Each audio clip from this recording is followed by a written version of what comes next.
ஆதியோட மனசுல நீ தான் இருக்க. நீ ஆதியை அவாய்ட் பண்ணதுக்கான காரணம் தெரிஞ்சதுக்கு அப்புறம் அவன் மனசு மாறிடுச்சு.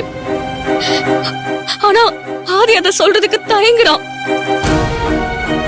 நான் தப்பா நினைப்பேன்னு அவன் பயப்படுறான். மகள், நீங்க 2 பேரும் இந்த ஊர் உலகத்தை நினைச்சலாம் பயப்பட வேண்டாம். உண்மையா காதலிச்சு நீங்க 2 பேரும் சேர்ந்து வாழ்றதுதான் சரி. ஆதியை கல்யாணம் பண்ணிக்கிட்டு நானே இதை ஏத்துக்கும் போது மத்தவங்க இதை தப்புன்னு சொன்னா அவங்கதான் பைத்தியக்காரங்க. இதுக்கு மேல என்னால உங்க 2 பேரையும் வச்சுட்டு வெளிப்படையா சொல்ல முடியாது. நீங்க 2 பேரும் உங்க மனசுல இருக்கிற தயக்கத்தை தூக்கி போட்டு ஒண்ணு சேர்ந்து வாழ பாருங்க. நீங்க என்ன பத்தி எல்லாம் கவலைப்பட வேண்டாம். என் வாழ்க்கையை நான் பாத்துக்குவேன். ஏன் ஒருத்திக்காக உங்க 2 பேரோட வாழ்க்கை பாதிக்கப்பட வேண்டாம். போத நிறுத்து மதி. பைத்தியக்காரி மாதிரி பேசிட்டே போகாத. நீ நினைக்கிற மாதிரி எங்க 2 பேருக்குள்ளேயும் பழைய காதல் இல்ல. நீ என்னதான் எங்க 2 பேரையும் சேர்த்து வைக்க முயற்சி பண்ணாலும் அது முடியாது. உன்ன மாதிரியே ஆதி மேலயும் எனக்கு அக்கறை இருக்கு. ஆதி நல்லா இருக்கணும் தான் நான் நினைக்கிறேன். ஆனா அதுக்காக அது காதல்னு நினைச்சா உன்னை விட முட்டாள் வேற யாரும் இருக்க முடியாது.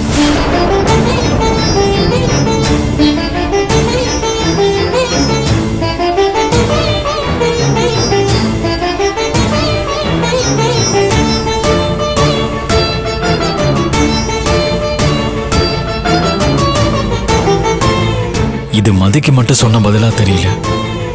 என் மனசுல இருக்கிற குழப்பத்துக்கு சேர்த்துதான் மகள் நீ பதில் சொல்லிட்டு போறான்.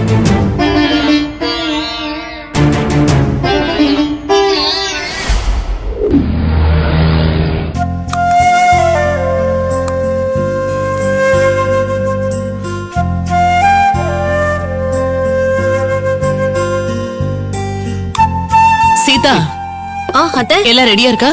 ரெடி ஆயிடுச்சு. உட்காருங்க. நீங்க சொன்ன மாதிரி பாதாம் போட்டு கேசரி பண்ணிருக்கேன். உட்காருங்க.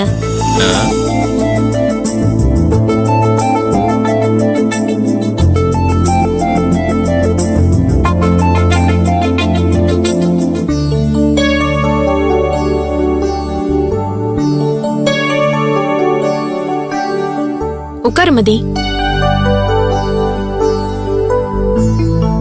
அட அட அட, என் தம்பியும் என் தம்பி பொண்டாட்டியும் நடந்து வரது பார்க்க 2 கண்ணு பத்தாது, காண கண்கோடி வேணும்னு சொல்லுவாங்க பாத்தியா? அந்த மாதிரி ஒரு ஜோடி பொருத்தம் எதிரா இல்லக்கா? ஆமா ஆமா, சூப்பர் ஜோடி. நம்மளே ஆதிக்கு ஒரு பொண்ணு பாத்திருந்தா கூட இப்படி பாத்திருக்க முடியாது.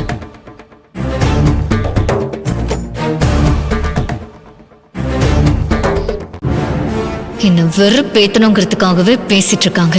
ஆனா அத்தை டென்ஷன் ஆகாம அமைதியா இருக்காங்க. சண்டை போட்டு டயர்ட் ஆயிட்டாங்கன்னு நினைக்கிறேன்.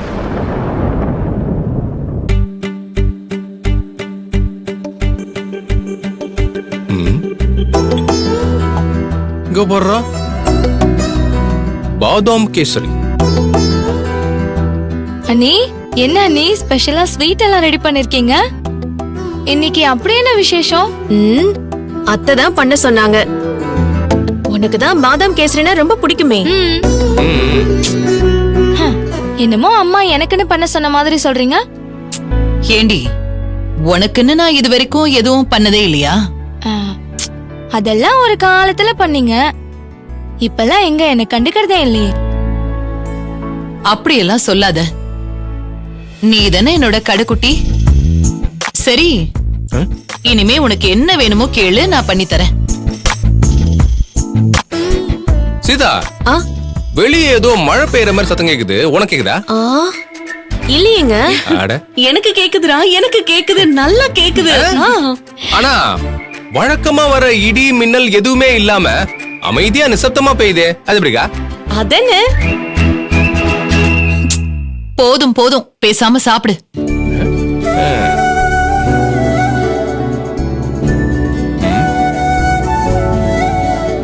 ஆனா ஒண்ணும் புரியலையே, இன்னைக்கு காரமாவே இல்லையே. டேய், கேசரி எப்படிடா காரமா இருக்கும்? ஒழுங்கா சாப்பிடு. ஆமல்ல? ஓகே. சீதா, அத்தை எதுக்காக நான் கேசரி பண்ண சொன்னேன்னு நீ கேட்டல? உங்க எல்லாருக்கும் ஒரு நல்ல செய்தி சொல்லணும், அதுக்காக தான்.